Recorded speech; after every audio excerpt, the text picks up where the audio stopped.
नखानामुद्योतैर्नवनलिनरागं विहसतां कराणां ते कान्तिं कथय कथयामः कथमुमे कयाचिद्वा साम्यं भजतु कलया हन्तकमलं यदि क्रीडा लक्ष्मी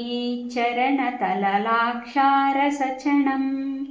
समं देवी स्कन्दद्विपवदनपीतं स्तनयुगं तवेदं नः खेदं हरतु सततं प्रस्नुतमुखं यदालोक्याशङ्काकुलितहृदयो हासजनकः स्वकुम्भौ हेरम्बः परिमृशति हस्तेन झटिति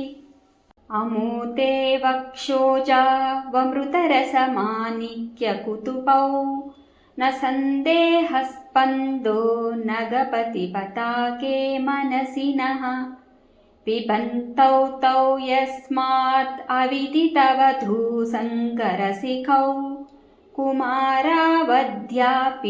द्विरदवदनक्रौञ्चदलनौ वहत्यम्बस्तम्भे रमदनुजकुम्भप्रकृतिभिः समारब्धां मुक्तामणिभिरमलां हारलतिकां कुचाभोगोबिम्बादररुचिभिरन्तशबलितां प्रतापव्यामिश्रां पुरदमयितुः कीर्तिमिव ते तव स्तन्यं मन्ये धरणिधरकन्ये हृदयतः पयः पारावारः परिवहति सारस्वतमिव दयावत्या दत्तं द्रमिलशिशुरास्वाद्य तव यत्